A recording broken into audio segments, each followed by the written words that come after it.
Rugby World Rankings, folks. After 3 weeks of July tests, kind of as expected, there is not a lot of movement on the board. There are a few points exchanges, which we will go over. What are the potential permutations for upcoming fixtures? And you guys can let us know your thoughts. You may notice some teams who had big wins at the weekend, the likes of South Africa with their win over the Georgians, England with their win over the USA, and also Argentina with their win over Uruguay.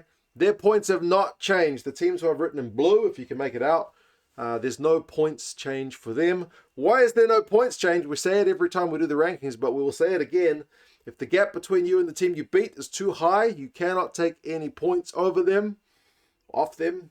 So because the gap between these teams is just more than 10 points, there is nothing doing for these sides. So no movement for the likes of the Box in England and Argentina in that regard. The All Blacks, though, you'll notice their numbers in green. Scotland is in green, and even Spain are in green. All these teams had wins.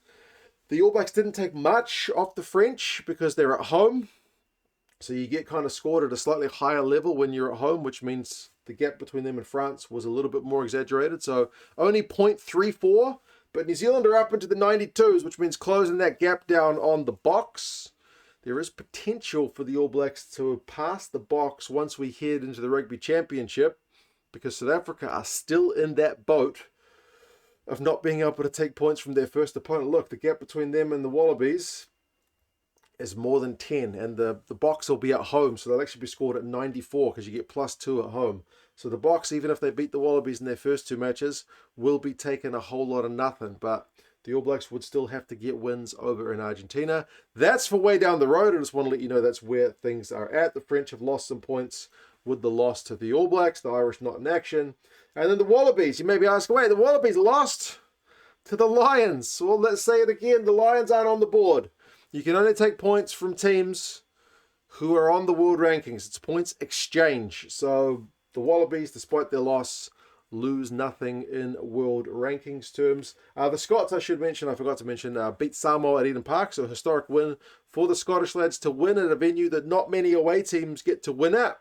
Kind of a neutral venue for this one, but very much more home for Samoa than it is for the Scots. But yeah, they got a win. So they took 0.2, which is not a heck of a lot. Not enough to get them up closer to these, top 6 spots, which will be, the top seeds at the next World Cup come the draw, but it's still points nonetheless. And then Spain, with their win over Canada, also managed to get some points as well. Off the board, I want to say, obviously, a big congratulations to Zimbabwe, who managed to qualify for the next World Cup. That is a massive, massive achievement. First time, and I forget how many years, but it's been a very, very long time since we've seen Zimbabwe at a Rugby World Cup. It tends to be Namibia as the next kind of African qualifier, but this time it is Zimbabwe. So that's a massive achievement. They joined the likes of Hong Kong, who also recently qualified for for them it's the first World Cup, but for Zimbabwe it's just breaking a big drought. So that's a big congratulations.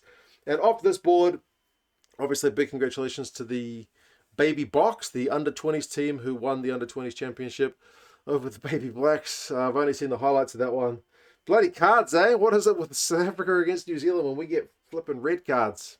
There was a few cards in that game, but yeah, I think South Africa led from the highlights I saw from start to finish, so it's kind of hard to argue too much from that one. But yes, those are the Rugby World Rankings for July. We still have the Rugby Championship, which will certainly see things moving about.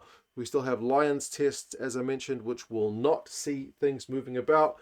And one point I forgot to make is that we've got to remember the rankings don't take into account the strength of team you decide to field. So even though it's a French B team or whatever, that doesn't matter. For the world rankings, it's just France. And for the world rankings, like the All Blacks played their B team as well against the French kind of like BC team.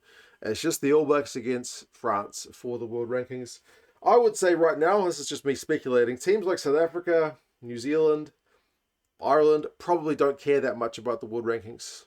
Like South Africa and New Zealand, I think, are using this as a time to prep for the Rugby Championship.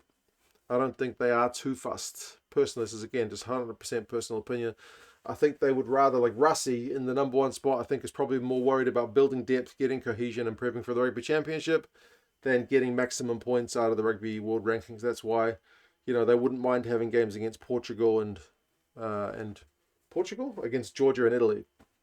who they were never going to take ranks from. That's just my speculation. For a team like Scotland, this was a lot more important window for World Rankings because they are in this second seed, first seed area. So for teams up here, I don't think it's that important. Ireland scheduled matches against Georgia and Portugal, which were kind of low risk but no reward games as well. But again, probably more about depth building than anything else. But anyway, you guys let us know your thoughts. How do you reckon the rankings are in terms of their fairness?